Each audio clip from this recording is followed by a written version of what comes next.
Start. I hereby declare the Candido County Board of Commissioners in session. At this point, I'd like to ask everyone to please rise so we can say the pledge to our flag. I pledge allegiance to the flag of the United States of America and to the republic for which it stands, one nation, under God, indivisible, with liberty and justice for all. Okay.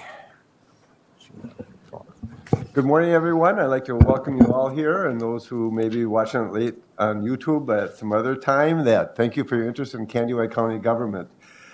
Commissioners, the first thing on the agenda is our usual approval of the bills. Motion by Commissioner Nissen. Moves, yes. And a second by I'll second it. Commissioner Anderson. Any further comments about the bills? None? I'll call for the vote. All in favor say aye. Aye. Opposed, same sign. Passed unanimously. You also received in your Dropbox or email minutes from our last meeting. Any additions or corrections? If not, I'll entertain a motion to approve. So move. A motion by Commissioner Gardner. I'll second that. And a second by Commissioner Endek. And I'll call for the vote. All in favor say aye. Aye. Opposed, same sign. Passed unanimously. And next up is we have the sheriff. Sheriff O'Reen, good to see you. Good morning. Morning, thank you, same here. All right, I got 3 items to go before the board here this morning. First one that we're gonna look at is what we call the REM, or Remote Electronic Alcohol Monitoring Grant. The dollar amounts for this one for 2022 and 2023 is the same as in the past. For 2021 and 20, $7,500. I do need the board's approval to accept this particular grant for that. The total obligation that the state has to us then on this is $26,600. So, I'd move on the grant, Mr. Chair. Motion to approve the grant by Commissioner Endek, the second by Commissioner second. Gardner. Any questions or comments from anyone? Quick remote. yes, so What is that? when we look at remote electronic monitoring, so a judge can, as part of their sentencing, apply this to you. It allows the jail and us as deputies to do a remote test on a person who has to test at certain times as to whether they're violating their potential probation or not. And so the individual is somewhere else and you can somehow test him Correct. remotely. Yes, usually they're home. Yeah, they better be, you mean. All right. Then the second one that I have here, so this one's, Let me just Yes. vote on this first one first. yep, okay. Okay, all right. No Sorry further about that, questions jumping or the gun. Comments from anyone? Okay, I'll ask for the vote. All in favor say aye. Aye. Opposed, same sign. Passed unanimously. Please proceed. I'll give this to you now.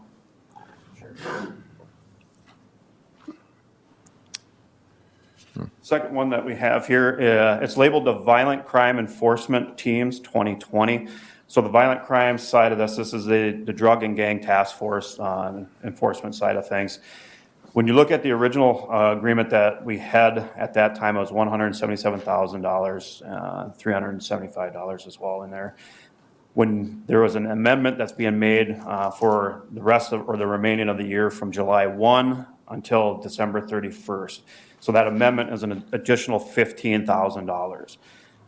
So that dollar amount's going to come up to $197,375 for a total of the fiscal year, $389,750.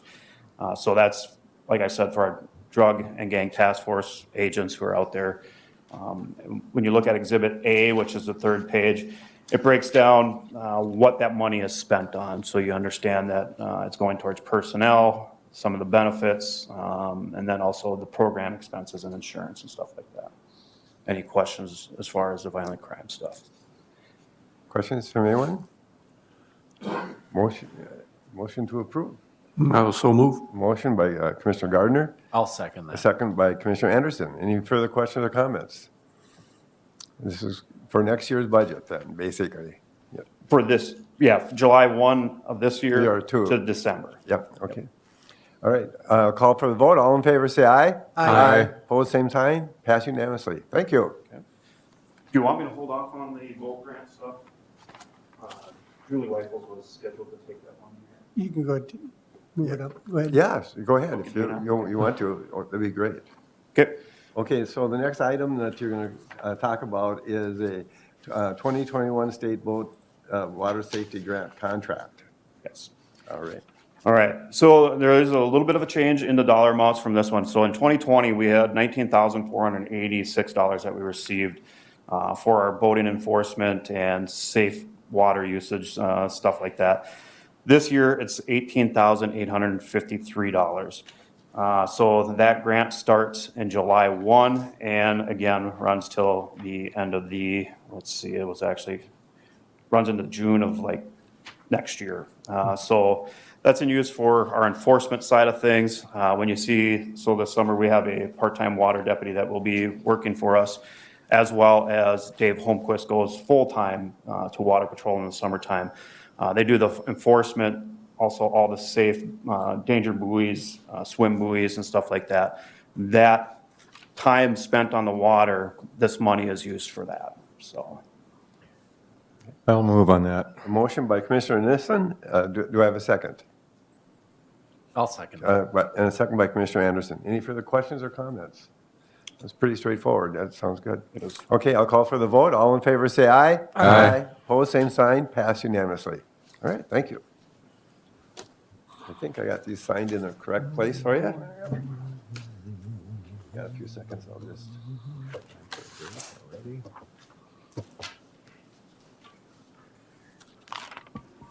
I can go hand it to him. Okay.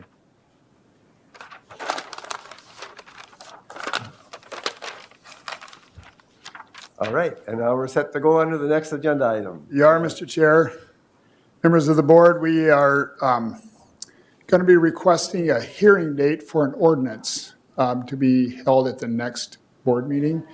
But to do that, I'm going to have our newly appointed superintendent at Glacial Lakes, Corey Smith, introduce himself and a little bit about the ordinance. I realize we can have more discussion on the ordinance at the next meeting, but I thought maybe just an over highlight of what it's about. So with that, here's Corey.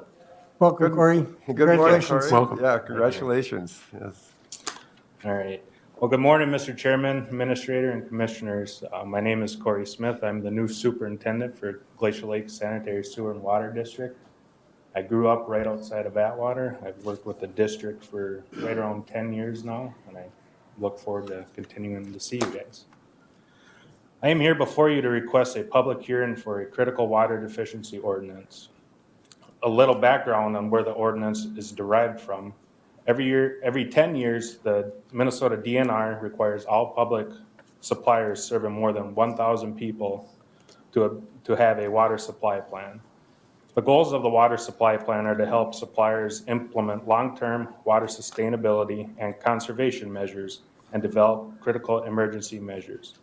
The final item that we need to complete the water supply plan is to adopt a critical water deficiency ordinance. In your packet, you should have received our proposed ordinance. The ordinance template comes right from the League of Minnesota Cities website. Many communities have already adopted this very same ordinance. The ordinance itself establishes non-essential water conservation restrictions such as lawn irrigation, washing vehicles,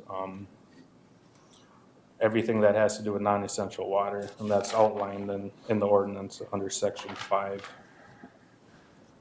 This plan would only go into effect when the governor, Minnesota governor, declares by executive order a critical water deficiency pursuant to Minnesota Statute Section 103G.291.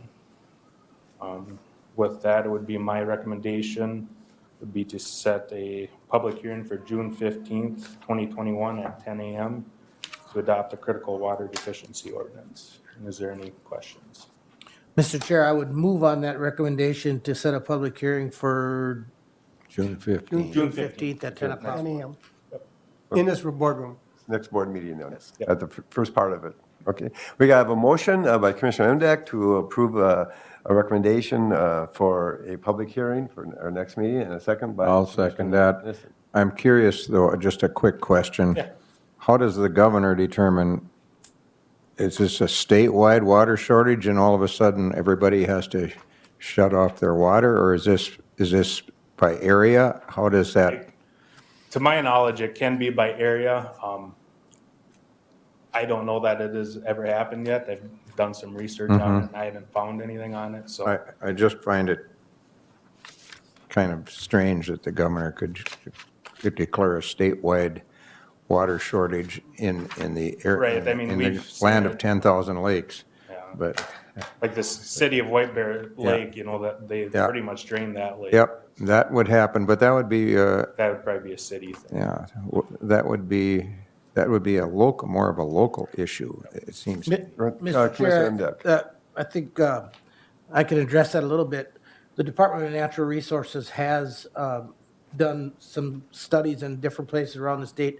Corey mentioned White Bear Lake, Bonanza Valley, just north of us, is also one of those areas in which they've done a groundwater study. I think there's like 5 of them.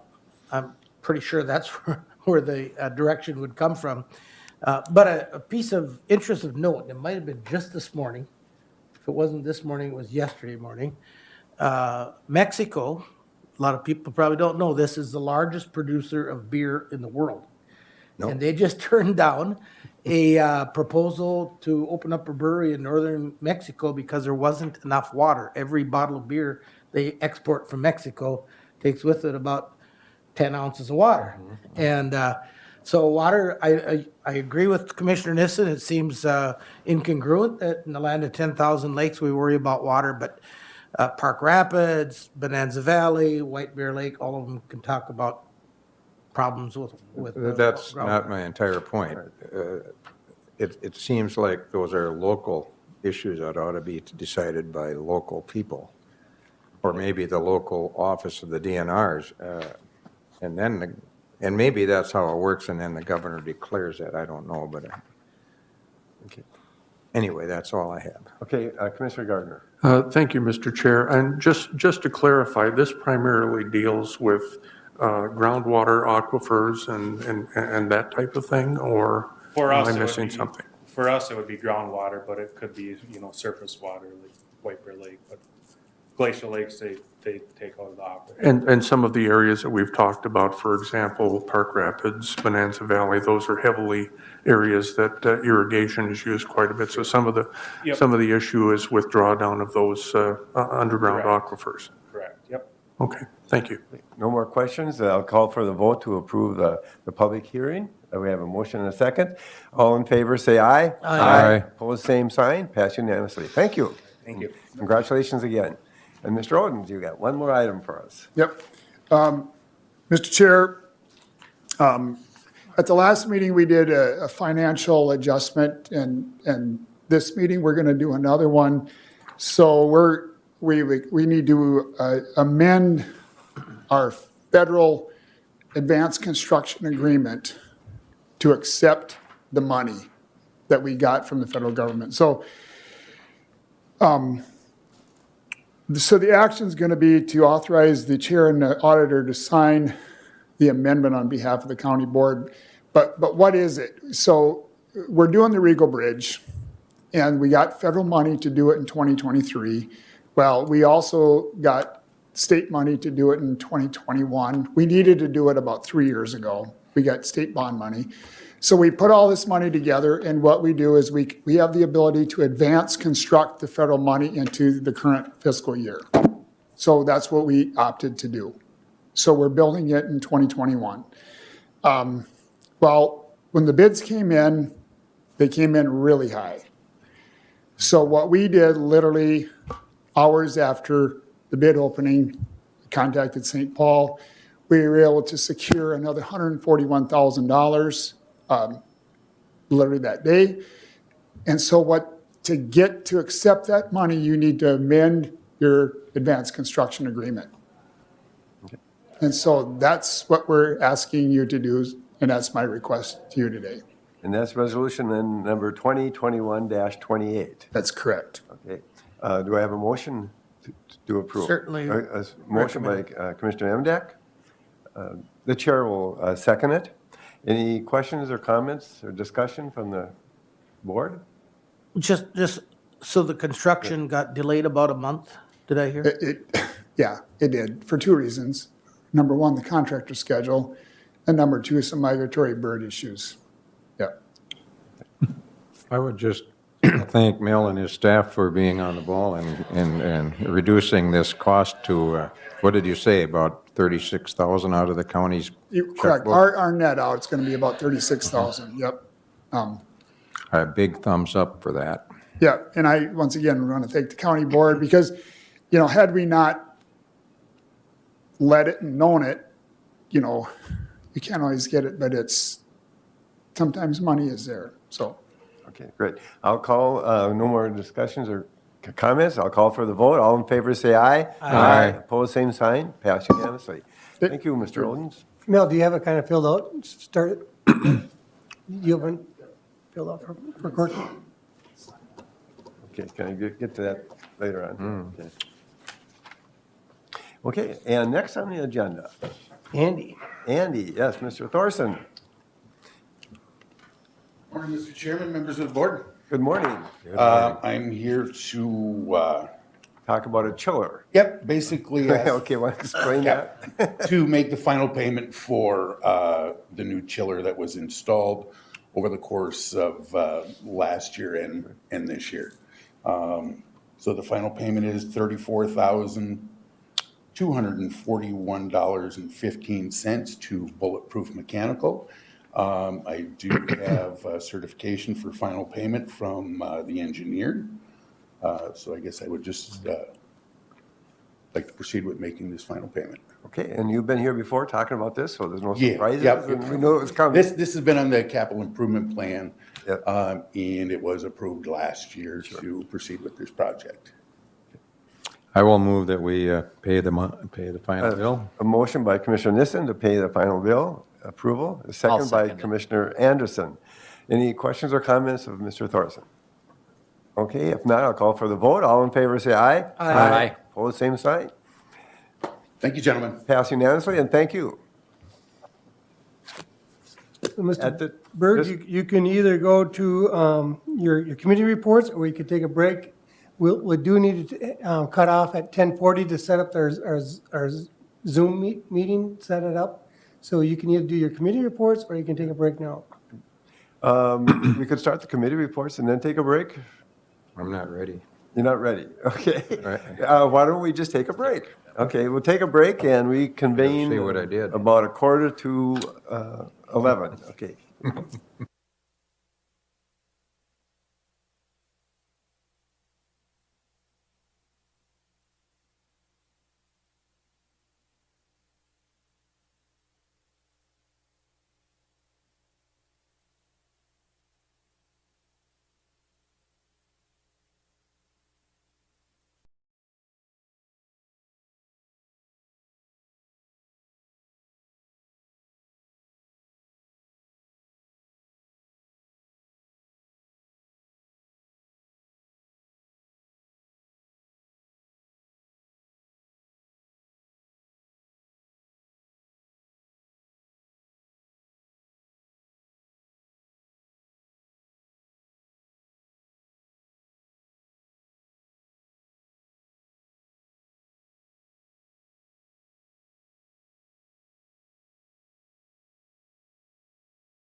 One.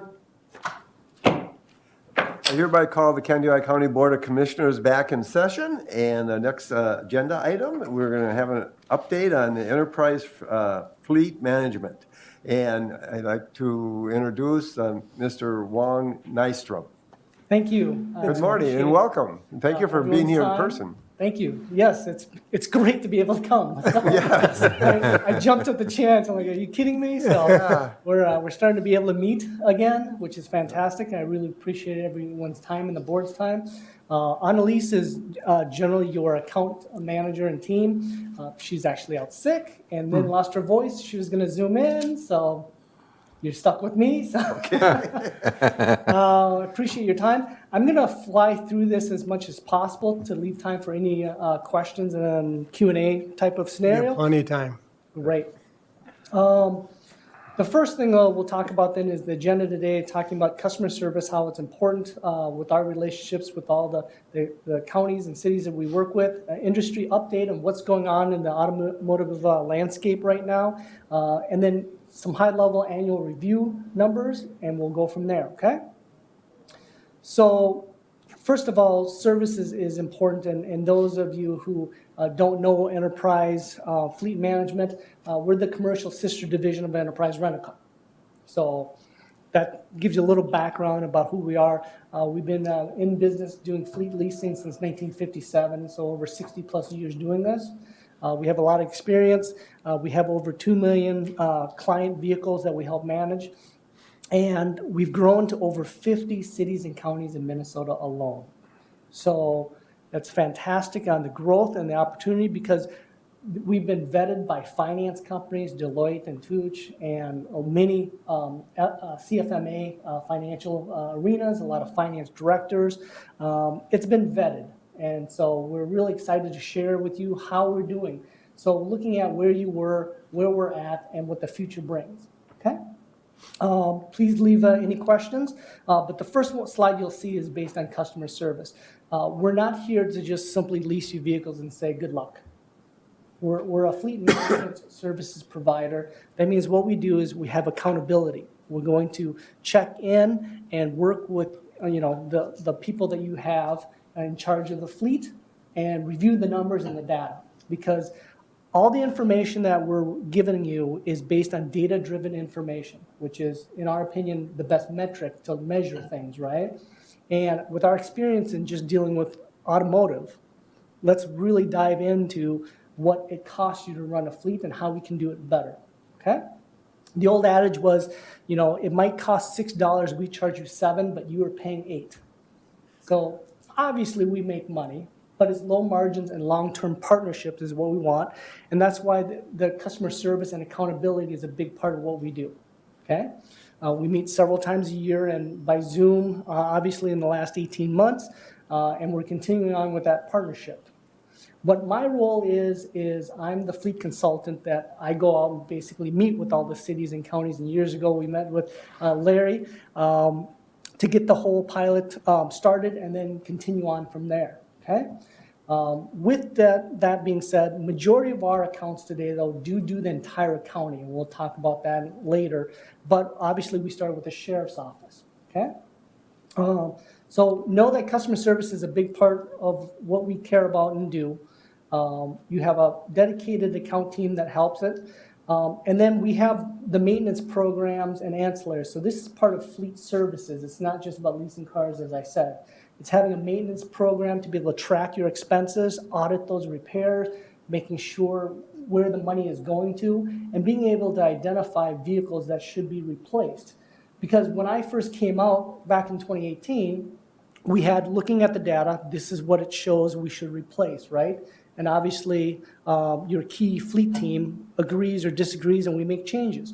Each year it can change based on maintenance and fuel expense, vehicle pricing. There's a host of different reasons why the plan does change and what certain vehicles should go each year. So with that, that's why we meet and make those changes to better the fleet, okay? So we have tracked your maintenance and your fuel program over the last 4 years and be able to identify and then get the data from that to give us information about the fleet, okay? Overall, you're looking at the industry updates. There are, if you have heard, most in the media have heard about what's going on with the industry. Vehicle supply is extremely tight. There's allocations, there's cutoffs, the supplier and parts. Everyone's heard about the microchip issues.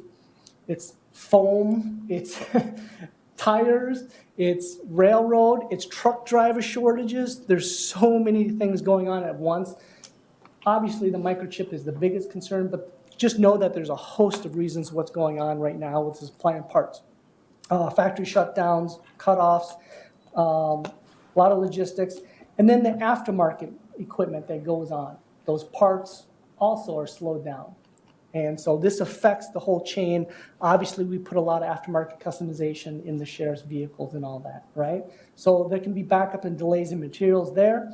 And then license and title. We all remember the Minlars fiasco. They were getting through that, but that was more issues with just license and titling, okay? So we help deal with all those things you're talking about from cradle to grave. By the time you buy it to the time you get rid of it and everything in between, let's look at the data and track it and then figure out solutions to make it better, okay? So looking at the market outlook right now, on the main metric that everyone's looking at is there going to be vehicle supply? And what this is a new vehicle market outlook on the chain supplies. So coming back, everyone remembers in 2009, the Cars for Clunkers program. Obviously, it made a huge dip in the marketplace on new car supply and demand. And what we've seen is a huge growth since then. But then you're seeing now over, almost 600,000 less vehicles are being sold. Ford just announced they lost 300,000 orders because of the chip delay during the COVID pandemic as well. So all those things are making a real supply shortage. That's one of the benefits of partnering with Enterprise, is that we can help you navigate through this pandemic of these shortages and what can we do, okay? As the biggest fleet customer for Ford, General Motors, and Fiat Chrysler, Enterprise has a direct link into those manufacturers to get kind of news feeds ahead of time and be able to help our clients navigate that climate and what's going on. So the big deal right now is ordering as soon as possible, because the delay in shipment can be anywhere from 6 to 9 months longer than the normal. We used to be able to tell you we can get you a vehicle in 8 to 12 weeks. That is almost quadrupled. So if we're not proactive with the fleet, there is no vehicles to get. What that means to the county is aged vehicles, higher maintenance expense, higher fuel expense, worse resale on your vehicles. All those things are compounding. So that's why we look at a solutions report on what can we do today, okay? Shortage of dealer inventory. We work with dealers who sometimes have 400 to 600 vehicles on their lot. Some of them have 45 vehicles to sell. So if we wait and not pre-order them, and you're trying to get it with your dealership partners, you're paying sticker price. And that defeats the purpose of a government buying power, to be able to actively replace and cycle at the right timing, is that vehicle inventory, okay? Dealerships obviously have low inventory levels, and that's with the major production issues I just talked about, okay? Cutoff dates, orderings, how do we manage that? Ford, what they did was, normally they won't cut off 2021 orders until about end of July. They're cutting it off early. And General Motors cut it off 3 months early. And so what you're seeing is a supply chain of, they can't make them, so they're not going to let you place the orders. And if you do place the orders, Ford's canceling 15 to 30% of those orders that you already made on top of it. And that includes Chrysler and General Motors follow suit. So that's some of the dangers that we're talking about, preaching about pre-ordering. I work with a lot of cities and counties. The normal time frame is budgeting season anywhere from May to July. And then you place your orders in the fall or winter, right, to get approved. If we don't order now in the next 60 days, there is no vehicles to get. So that's how dire the situation has changed and shifted, right? So this is just gives you an idea, and to place 2022 orders, a lot of them will give you until like March of next year to order. Ford is talking about cutting them off in 60 days for the entire 2022 model year.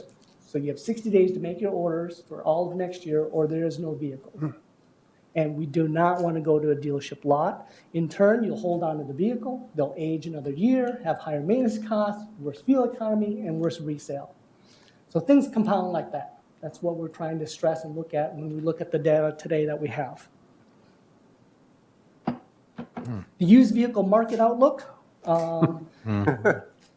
it's the highest it's been in decades. Now you can see the graph, and once again in 2009 with cash for clunkers, and it's slowly been regaining. Right before COVID started, nobody knew what the market outlook was, so then resale values dropped significantly. Well, it quickly rebounded within 30 days to say, we don't have enough vehicles. So any used vehicles today are worth a small fortune, and they've increased by anywhere from 30 to 80% of the value. What that means to a county is that if we get rid of strategically the right old vehicles, we can make more cash flow back to the county now by selling it at the highest possible value. Some of the pickup trucks, I know on the new side, what we're doing in several counties and cities in Wisconsin is they're actually cycling their pickup trucks after 1 year. So they're selling it for $35,000, $36,000, and they paid $28,000, and they've had the vehicle for 14 months. So what that means is that buying power of operating a vehicle is going to be very advantageous to continue that cycle of the high resale market values. Okay? And on the contrary, if the market value in used cars drop significantly, we're going to recommend maybe hanging on to that truck another year. Look at the market value. Let's look at the data. So it's not always pulling it out early. It's sometimes extending it as well if the market dictates it based on the data. Okay? So there continue to see this not going away. Everyone's saying, well, things should start to normalize a little bit more.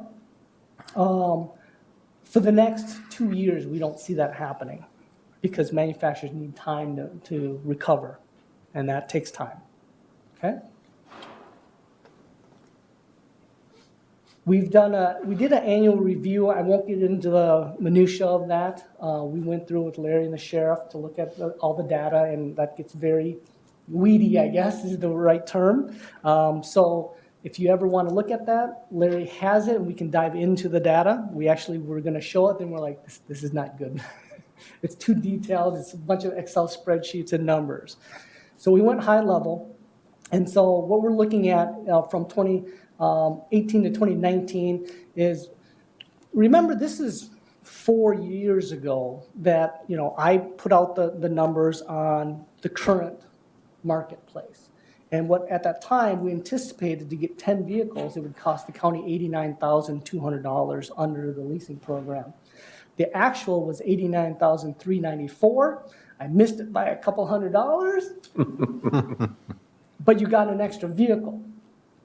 So we are under by over $30-some thousand in that, big picture because there's an extra growth vehicle. In 2020, we went with 5 vehicles and estimated $57,490. The actual was $54,398. So we did better, but we also added another vehicle. So that was the key metrics in terms of adding more growth and more vehicles, but even lower than my expectations when we first met. 2021 anticipated was 12,126 on 7 vehicles. The actual was 28,000. So the question would be, why did it go up $16,000, right? When we looked at the data, your fuel expenses was over 50% year over year utilization. So we went to the hybrid model instead for the utility interceptor. So while it costs more, having a 50% increase on fuel is an issue. So if you're driving, right, that much, then hybrid is a good model of a type of vehicle to, double to triple your fuel economy So we'll gauge and watch the hybrid, even though it has an increased cost, it should save you more in fuel costs. So that's why we're talking about in terms of just the leased vehicle itself going up $16,000. But we're going to save more than $16,000 in fuel because sheriff drives a lot of miles. And as we're coming out of the pandemic, we're seeing a lot more utilization in the sheriff's or police departments that you'll find as we're starting to normalize a little bit more, higher utilization, so that means more mileage. So that means fuel price is going to be important, looking at the numbers. And we all know that fuel costs actually went up, right? So we don't see the fuel cost going down quite yet for probably the next 3 to 6 months. So if anything, it might reach that $4 plateau. Obviously, counties buy bulk fueling, and you can be less than that, but just an FYI, obviously, we're monitoring fuel prices as well. That's counteractive. So we believe that the sheriff switching the hybrid was an excellent idea. And we are seeing more and more sheriffs try to look at the hybrid based on their mileage utilization. Okay? So far, though, $172,000 in cash flow savings. That's a significant amount of money while adding 2 extra vehicles into the sheriff's department. So that's where we were. This is where we're at now. It's been a great model. Questions, I'm open for any, if you have any comments. Commissioner Emdek. A couple of things. So is there a potential that because of that shortage, that we'd be extending the cycle? Like if we were scheduled to be at 4 years, we might go 5 years on some of the vehicles we're leasing? That's one question. And the other question is, I understand for the sheriff's department especially, because usually those cars idle the entire shift that their a deputy is on. But otherwise, in greater Minnesota, is there that much savings on hybrid? We drive a hybrid, but we're not in stop and go traffic very often, so it doesn't shut down, at stop signs very often for us because we just don't have that much. So Yeah. those are a couple of questions. Yeah, for the sheriff's office, we're seeing that because of higher mileage. That's a good idea. The rest of the county vehicles aren't ready for hybrid or electrical, in our opinion. Obviously, in the next 3 to 10 years, you're going to see electric vehicles. There's no doubt you're going to see it.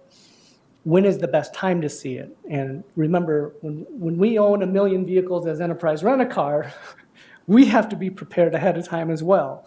So it is coming. We're doing running the numbers, the analysis of the infrastructure. How does this all work out? And so when the time comes, we'll have the recommendations and all that. But currently, right now, you might get one in a hybrid or electric vehicle in a city or county to more like test out the green environment more than actual cost, cents per mile types of analytics. So while right now it's not financially prudent to have one, as they produce more and the pricing goes down, we're going to see a shift there. And what about the extended life? Absolutely. We have no control over the manufacturer in terms of when the vehicles come in order.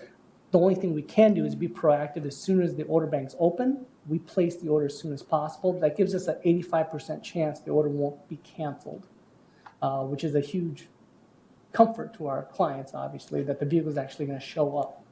But no one foresaw the microchip. And we have a lot of sheriff's department that ordered in last year, and they still haven't received their 2021 vehicles yet. And they ordered 9 months ago, and they still haven't gotten them.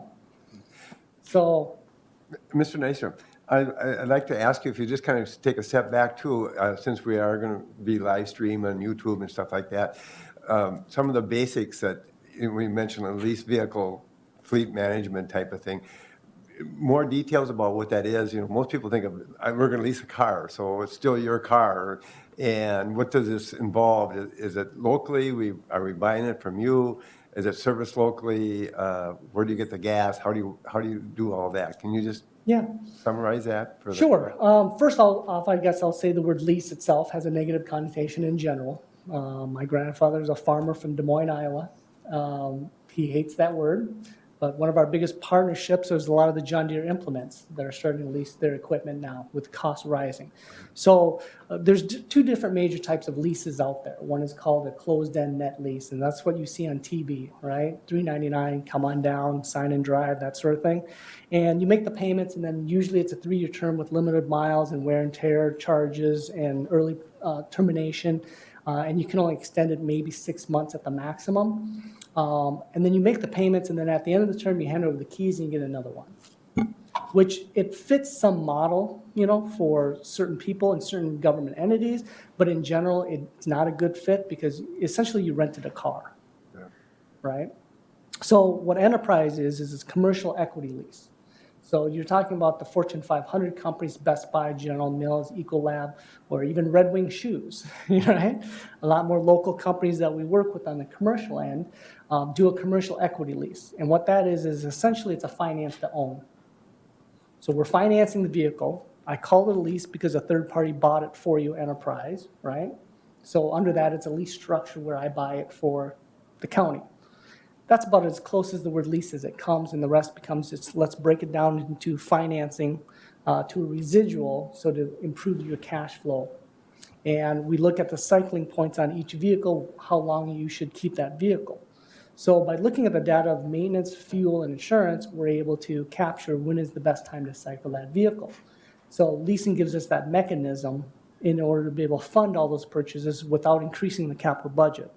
So if we looked at it and you said you need 10, utility interceptors, and they're $35,000 a piece, and you don't have $350,000 just to buy new vehicles all the time, because next year you got to replace some, right? It's a continual basis. So that's where that equity lease comes in handy in terms of looking at the cash flow on how much you pay out versus what you get in return. Now, to answer your questions on your maintenance, we use your local shops. And all we're doing is it's a maintenance tracker program where Enterprise audits each repair, logs it, tracks it, puts it into your website. So then we document exactly what's going on with the maintenance program. And that maintenance program is very detailed. And last year alone on the commercial end, we saved our clients over $40 million on maintenance expense. Because by auditing each maintenance expense with the service shop, we're able to look at give them tech advice, look at the history of the vehicle's maintenance and what has been done. And a lot of it, over 20% of that is not being a laundry list of things you should do that a lot of service shop wants you to do, but let's fix what's necessary instead. So it's the unneeded items, I guess, that save you money. And then you're looking at other ways of negotiation to make sure the price is fair. Now, keep in mind, Enterprise itself, we have over 6,500 rental locations. We're in small towns all over the United States. There's within any major metropolitan city, there's an Enterprise rent-a-car within 15 minutes. What that infrastructure brings you is that local connection and community that we care so much about. So when possible, we're going to work with all your local vendors and fuel every, fueling station that is on our universal fuel card program works to be able to track the mileage on that vehicles. So it works at majority of all the fueling stations. So when we track the maintenance, we track the resale, we track the fuel expense, and then we track the acquisition cost of the life cycle of the vehicle, then that gives us a total cost, right, analysis that we can present. And then we break it down into the data. How do we lower the cents per mile on each particular type of vehicle? Commissioner Nissen. Yeah, well, just a what if scenario. Right now, you just do the police department or the sheriff's department? Yes, sir. So you don't have any interest in public works vehicles or the ones that are parked out back here? He has an interest. I bet he does. I'm wondering if we're not, I'm sure that if you ask the person who's driving that vehicle, he would consider it essential, but if we were to take a real close look at what we have in the county for vehicles, And given the price of used vehicles, could we somehow come out ahead by getting rid of some of those and maybe, that would take some study, but there might be some funding available because of their ridiculous price. I know there's a used car dealer downtown, has 5 cars on his lot. He can't go to the auction and even buy one that he can sell Yeah, for a profit, because nobody's going to pay that kind of money. yeah. So I'm just throwing that out there, and I'm not saying if we should or should not, but I think we maybe ought to take a look at what vehicles we have that the county owns and maybe tap into that current stock is up, buy high or sell high, buy low. And the obvious problem with that is we would have to buy a different vehicle if they are indeed essential vehicles. But So when If they're available. if they're available. So my question, one thing COVID taught us was, I think, it's so important to buy locally or purchase locally. But now with these, we're purchasing through you, and it's not local, but they're being serviced here locally. Is that the way it goes? Yeah, So- I'm able to acquire them locally if you want to. And you could do that as well? Yes. So we could be using, because we don't want to lose our dealerships here neither. No, They give them a delivery charge also, even if we Yeah. get them, They do. some- they get a, they Yeah. pay them a delivery charge. under the just to pick it current, up. under the current, what we do is So- we order straight from the manufacturer, then deliver it to your local dealership, and then they get paid from enterprise. Yeah. And usually, a lot of times, they make more off of our fee than they do selling at the state contract. Okay. It's not the same, obviously, if they sold it outright, because they'll ask for more money. But if the board agrees to pay more money for the locally vehicles, we certainly would. We do have some that do that. They're gonna pay a little bit more, but keep the business local. And that's not a problem for enterprise at all. We have that relationship regardless in many, many different entities. So obviously, our first strategy is what is the lowest total cost? The rest of it obviously is important for local, relationships, and that's why we bring that up. I can certainly go through your local dealers. Okay? Your other question was, today we normally do work with both county and the sheriff's office, but we walked before we ran. I mean, Larry, we wanted to be conservative. We wanted to, look at the data before we just brought it out to the entire county. And that's why I'm here, obviously, because majority, like Hubbard County, their entire county and the sheriff's department. There are 2 different accounts, though, because sheriff runs their vehicles more, it's different paperwork because of the liability and patrol types. But we do manage the entire county, both sides. Itasca County partnered up with us, in between this whole COVID thing about 6 months ago, and the whole county is on board in terms of it. I'll save you about 30% more on the county vehicles because the resale values on pickup trucks and SUVs are higher than sheriff vehicles because, let's face it, they beat them up more. And they drive more miles, right? So, because the average county vehicles drives under 10,000 miles a year. So, but they save more because of that resale aspect. So what we did was, I do have a fleet profile of your county vehicles in front of you. And we did look at the numbers. And when we looked at diving into the potential, now this is old data, we'd request new ones and run it. But what you're looking at here is the fleet analysis on the county side vehicles. And looking at for the next 10 years, we believe we would save the county $147,000. And then sustainable savings is what do you go after the 10 years? And we're about $15,000 less per year. Commissioner Gardner. And thank you, Mr. Chair. And that is essentially in cost of operation. Yes. Yes. That's to say, Acquisition, nothing of being able to retain the equity upon sale. Right, we have not identified the exact value of your equity. Because you don't know what the market's going to be necessarily. No, because I haven't run the current numbers. Oh, okay. All right. Once I've given the VIN number and the mileage report, our analytics give you a good conservative number. And that would increase this, in my estimate, probably $100,000. Yeah. when I look at your equity in your fleet. And this is a cooperative purchasing program essentially, correct? Yes. Okay, I mean, we are, have you heard of Sourcewell before? yeah, yeah, up in Okay, Staples. formerly NJPA. So we're the RFP winner, Enterprise Fleet Services. So we comply with all county and city local laws and rules, and we came out the winner of the RFP. And so government entities can purchase through you, and this is authorized by state statute. I just want to make that point. We do something similarly in my industry. And so I have some familiarity with it, and so I just want the folks out there to understand that this isn't necessarily a means to avoid buying locally. This is an appropriate and wise use of tax dollars. Yeah, absolutely, absolutely. Just maybe a comment from Mr. Kleindall too. I would think going this route is a lot easier for budgeting and planning, or not? It is. Or It Is is. there a downside or? No, the downside is, other parts of the county, as Wong said, they don't get as many miles. And so if you have a vehicle that has 30,000 miles, you think, well, that's hardly broke in. But it might be 3 years old, 4 years old, 5 years old. And you think, well, I got a lot of time. But there an analysis to say, well, now is a good time to trade it in because you're going to get your more money back.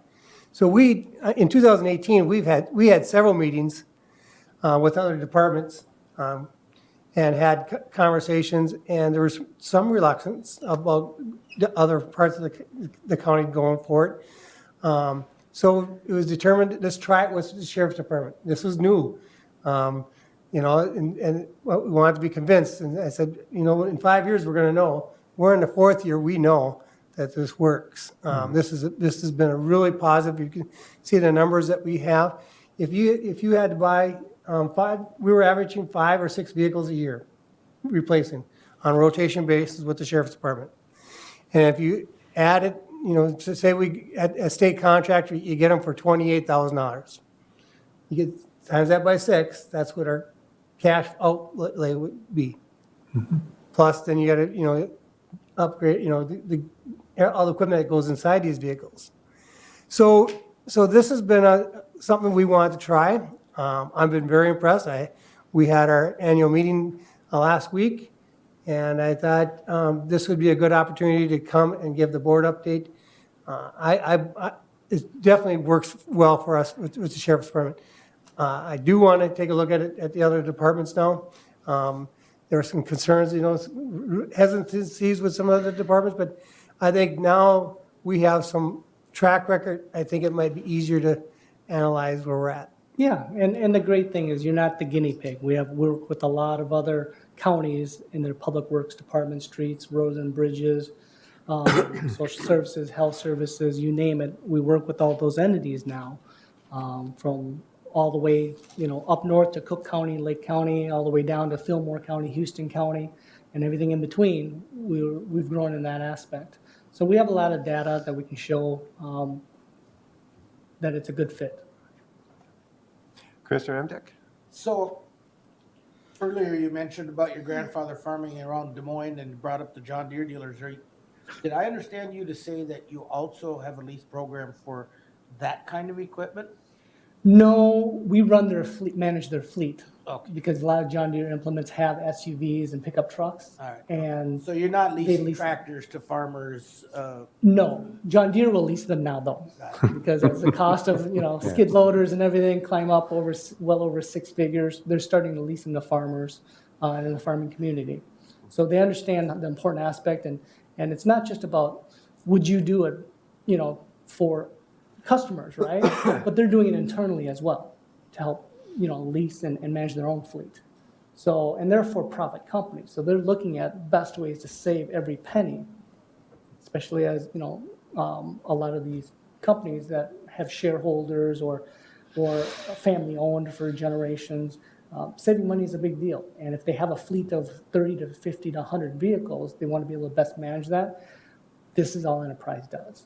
And if I may, Yes, Mr. please. Chair, the follow-up question, and just again for clarification, is you're just leasing automobiles and pickups? No, we lease up to 32,000 GVWR, which includes, I'm working on like the city of Robbinsdale, a couple of dump trucks. They're the, F-450s, and, we have a client who runs all F-550s. We can do up to 650, 750s, depending on the service body. What we don't get into is those $50,000, $60,000 tandems, skid steers. We don't do those. We don't do bucket trucks, crane bucket trucks, because the liability of lifting employees up in the air scares us. So we do handle the majority of the fleet. However, I will say that because the savings have been significant on the light duty fleet, that's our core competency, that a lot of counties are able to buy that $200,000 machine cash and run it for 15, 20 years. Now, we're recommending probably a cycle around 10 for those big ones, cutting it in half from 20 years. So some, if there's a cash flow issue, they can lease the bigger rigs from us. We do semi-trucks. I work with Freightliner, Kenworth, Allstate Peterbilt is actually a client of ours as well. We do those vehicles. Internationals, so. Thank you. I had a question, Sheriff Helene. Do you have any comments I have no questions for you, but do you have any comments you want to make about the program? Well, one of the things that I will say, when you look at customer service, we've had great customer service with Enterprise. If I got a question, I reach out to Annalise, and if she's not around, someone else will answer it for me, but usually it's her that answers everything. So I've never had any problems or issues whatsoever. If they got a question for me and I'm not available, they know who to contact next in line. So they'll just go right down the chain, chief deputy, the equipment sergeant, etc. The nice thing about the maintenance program, the equipment sergeant, myself, chief deputy, we all have access to it. We can see who's not doing maintenance on their vehicle, give them that gentle reminder, hey, get it in, get your maintenance done, things like that. Gentle? So it is a great program. I've thoroughly enjoyed it. It makes my job and the sheriff's employees' job a whole lot easier. Takes out all the hassle. Thank you. Mr. Administrator Kleindl. And the sheriff gets to choose who does the maintenance. He has that decision. He'll let Enterprise knows we want this year's service dealer to work on it, and they work with the service dealer and then put it in their system, and And if you look at any of the local service dealers or people that we work with, all they have to do is hook up with Enterprise, get registered with them, and once they do that, we end up taking our vehicles to whoever is on the system with them. I have one question. Commissioner Anderson. So when, say, Sheriff Helene comes to you and says, I need a vehicle, do you give them any kind of choice, or is it like, well, these are the two choices you have, or how does that work? We're able to run, we do what we call a vehicle selector and look at the total cost of each type of vehicle, but the decision's always up to the county. Okay. We do Teslas in some counties. No. Not in Minnesota, just they're starting to pilot, that sort of thing. But no, you hold control over everything. Okay. We give you the data. All right. Question, so for example, in this situation here, and we would also moving down the road, we do a lease for so many years. What if you need another vehicle in between that time period? Of waiting for one that comes in, Or you drive can your- we have a lease for, let's say, 10 vehicles or something, or 20 or 30, and we need two more Yeah. after 2 years. Renegotiate the lease, or can we just add that to? We just added in, like the sheriff, we added 2 vehicles. Okay. Yeah, Just we- add them in. Add them in. So, And then look at the budget, make sure that, A lot of flexibility we're on that way. budget. What's nice is if everything was leased for the majority part, is it does give you a very systematic fixed budget per se each year to build a budget, your fleet, right? And obviously, the only shift is how much money do you get back in resale? So that's why there's ebbs and flows. But for the lease payment itself, it's fixed, right, during that whole time, and then you're better able to budget as a county. Commissioner Gardner. Thank you, Mr. Chair. Question for Larry. So we're clearly not using capital dollars to purchase, but the money has to come from somewhere. So can you talk about just exactly how the, where the money comes from on this?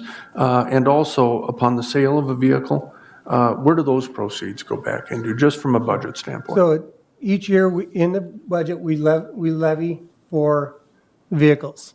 So just like we just don't have to levy as much because the annual cash flow is cut in half. So we were able to hold the budget line down. When we sell the vehicles, it goes back in that line item. So when the sheriff sells a vehicle, it goes into his sheriff's vehicle area and it recycles that way. Okay. Another question, No, I said, oh. do we lose any flexibility in budgeting in a sense? Sometimes we look at using some of our reserve dollars, if it's a capital expense, to pay, where this is a fixed part of the budget. So Am I making sense? You do. So what we're doing is, again, you don't have to levy as many dollars to buy the vehicles.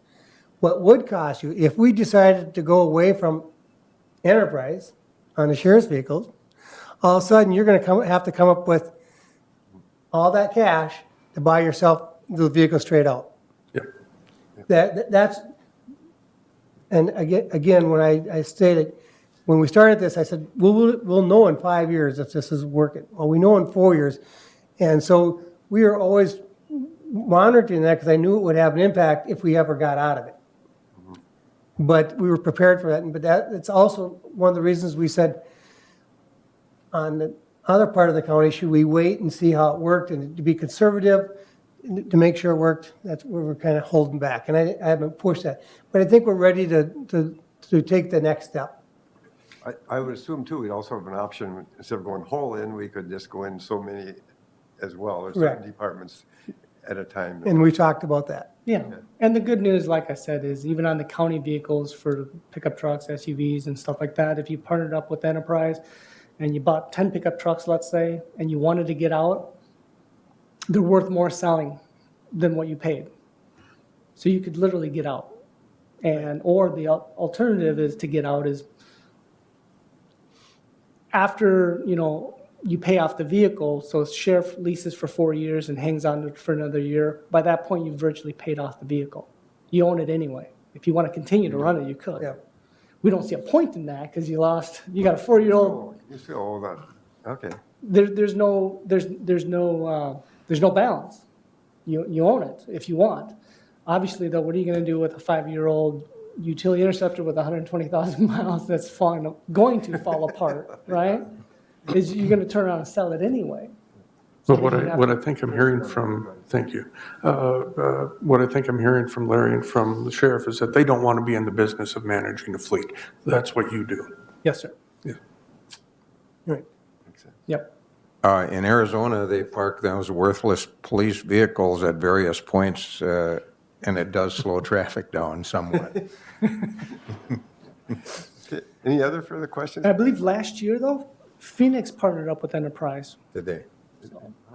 I mean, we have over 1,400 government partnerships across the U.S., so, it's not just Minnesota. Yeah. Any other questions, comments? We're looking at, so we're having a discussion about adding more vehicles to this possibility. So what's the time frame to make a decision on that?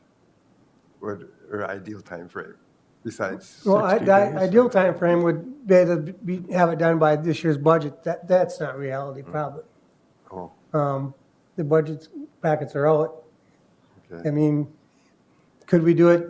I mean, it's a possibility, but it's all about, we got to get him updated data now. Right now, his data is 4 years old. And so, First step. so we have to start looking at the numbers. And again, it's all about timing and time. Yeah, and that's the one thing we don't have, so it's tough. Obviously, if Larry wants to, I can get the data and run the numbers. The problem is with the manufacturer delays, once again. You probably have till the end of July. Yeah.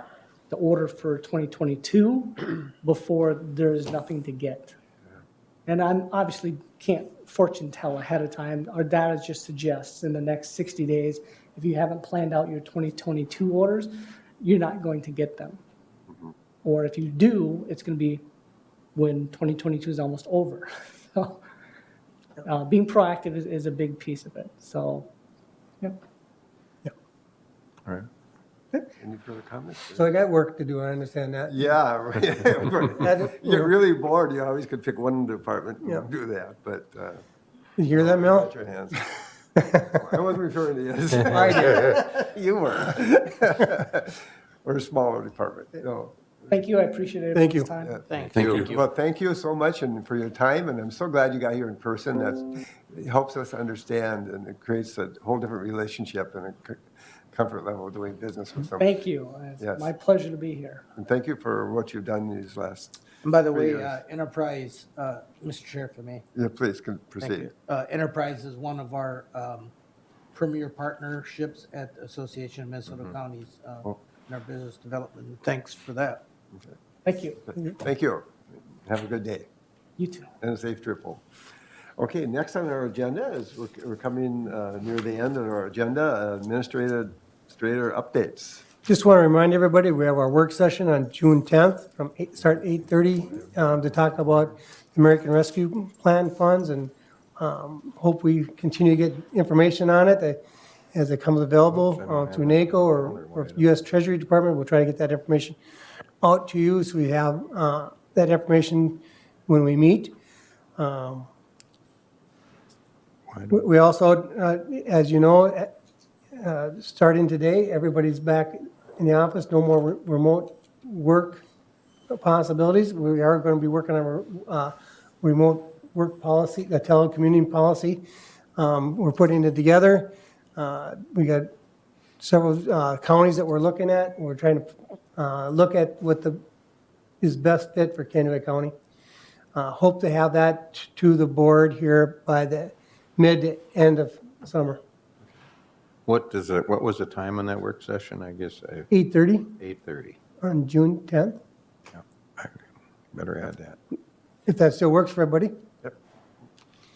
Here in the boardroom. Yep, and I would think a couple hours, but depends on, what details we had to figure out. That's all I have. Okay, all right. Anybody has any information that they want to share about appointments and/or calendar dates that you want to share? Mr. Chair, Commissioner Emdek. please. Reminding you, a week from Friday is the district meeting at Maynard for District 6. And then also, this might be the appropriate place to bring up the National Association of Counties annual meeting. It takes place in July, and I believe it's in our best interest we've done this for the last, since I've been a commissioner, we've been fairly involved in being at St. Paul and being in Washington to advocate on behalf of the county. And I think the National Association of Counties annual meeting might be a good place for us to be represented. And, I'm not saying who should go, but I think as the chair and the board and the administrator would be good candidates to go. Mary Jo McGuire, commissioner from Ramsey County, that a lot of you know who she is, if you don't know her personally, is running for second vice president, so she could be the president. We all get to vote regardless of whether we go to the NACO conference or not, but I think we should. Bob Fox in Renville County is on the NACO board, and so I'm sure he'd be more than happy if somebody wants to attend, more than happy to.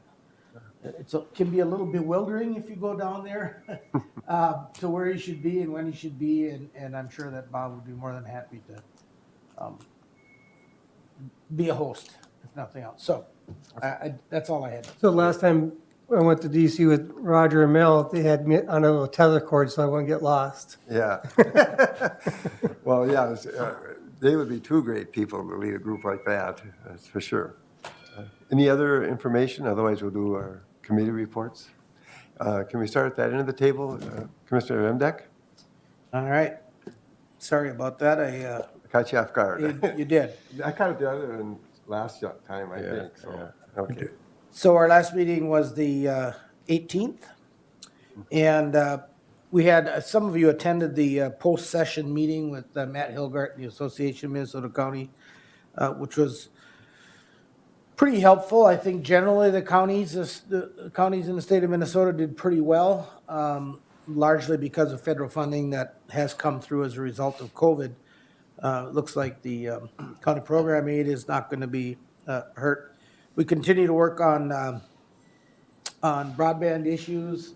The EDC Broadband Committee continues to meet, and certainly something we'll be continue to look at going forward here.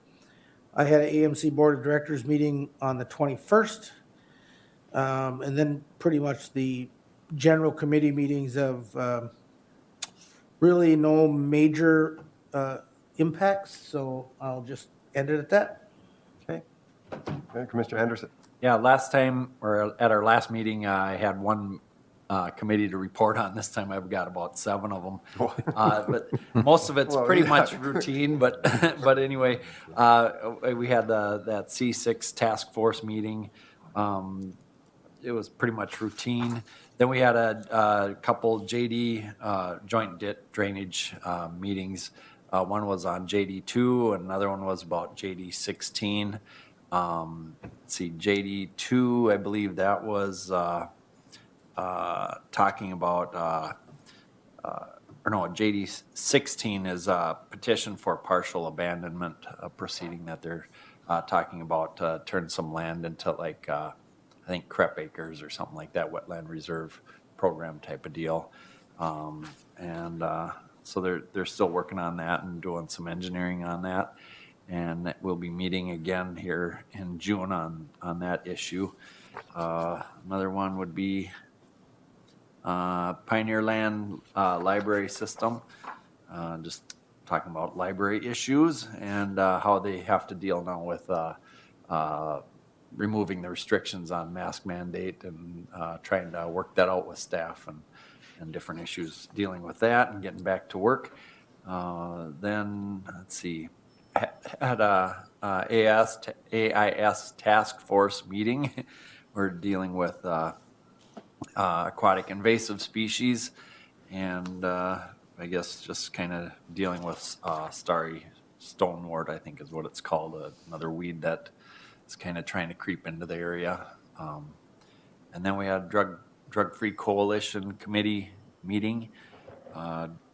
I'm learning a lot. I'm very naive when it comes to drugs like that. I don't like to put drugs in me, and I don't know why people want to do it, but so I'm learning a lot about different kinds of drugs that are out there that we're trying to, the police forces and task forces are trying to get a handle on and trying to, control. And I guess that's about it, so. Commissioner Nissen? Yes. I was also I was on open mic the day after our last meeting. That was enjoyable and went well, I think. Is it very nice? I listened to it. Well, that's why I brought it up, because I knew you'd pat me on Yeah, the back. okay.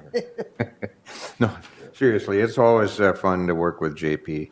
And I also was the chair of the JD16 meeting. We did also set a date for a redetermination of benefits, didn't we?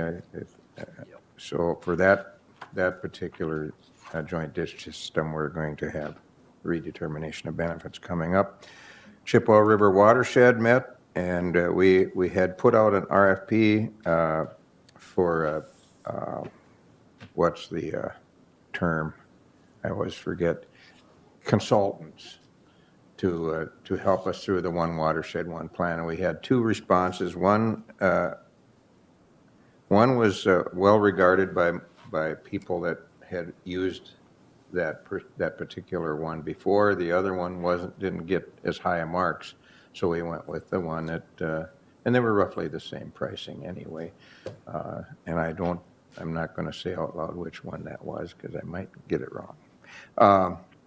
We're also approaching the deadline to get a One Watershed, One Plan application in. I believe it's I believe, and we told Holly to go ahead and submit that. and we'll see how that goes. There's a lot of people trying to get that going, and Roger knows about how that works. CPT, Advocacy and Inclusion Matters had a rose sale out at the old J.C. Penney location, and I must say they sold a lot of roses. I even bought some for my wife. She was very happy with me. So next year, I might ask you all to make your wives happy. It was amazing, the number of flowers they had there. Truly, and I think they were really kind of a bargain price. $10 for a half a dozen and $20 for a full dozen. And I think around Valentine's Day, they're a lot more than that. So that was another thing that I served at and enjoyed very much. CPT, Counties Providing Technology, we had our second hybrid meeting. We had a number of folks in attendance, more than last time. Last time did not go very well with the hybrid side, but they'd made some corrections to that and it went better. Everybody that was on the Zoom part of it was happy with the way it went. And I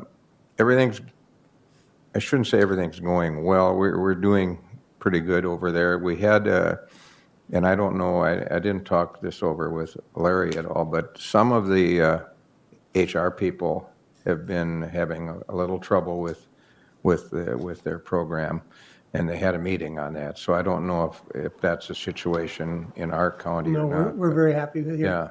And I think that went well also. We also have someone that's had some issues with health, and we're working on a leave plan. We're kind of right now copying Stevens County's leave plan for that. Mid-Minnesota Rural Transportation Coordinating Committee met, and it's amazing with the Eric Day and the Terry Smith, I think is his last name, are doing with that committee, and overall with Mid-Minnesota Development, I think it's going very well. And so we continue to work with the state. We're submitting a application for funding for a couple more years, which is coming from the State Department of Transportation, and I believe we're going to be successful in getting that.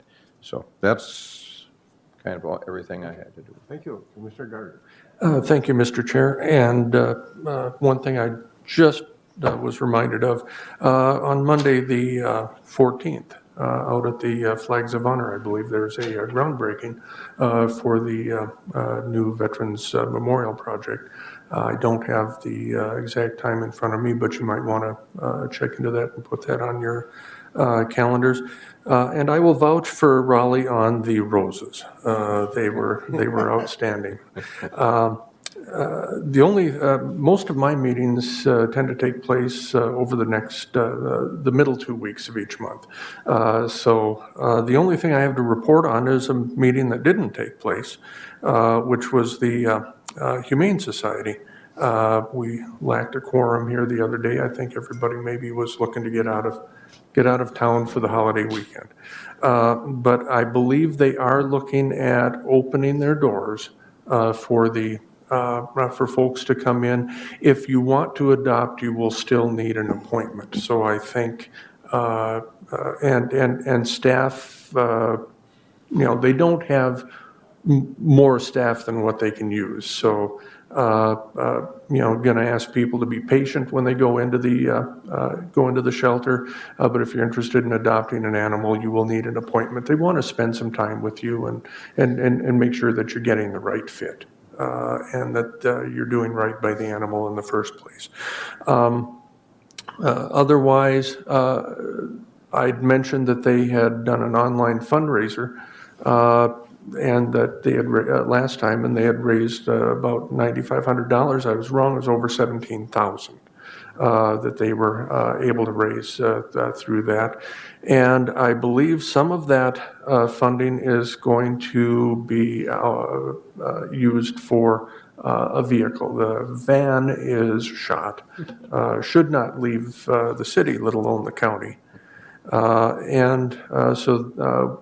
they're going to bite the bullet and look at a panel van that they can haul animals in their carriers and that type of thing, preferably with all-wheel or front-wheel drive. And so they're continuing to work through that process, and Casey and her staff will let us know when we have something that's of interest. So, other than that, that is all I had. Okay, well, thank you. I'll go last.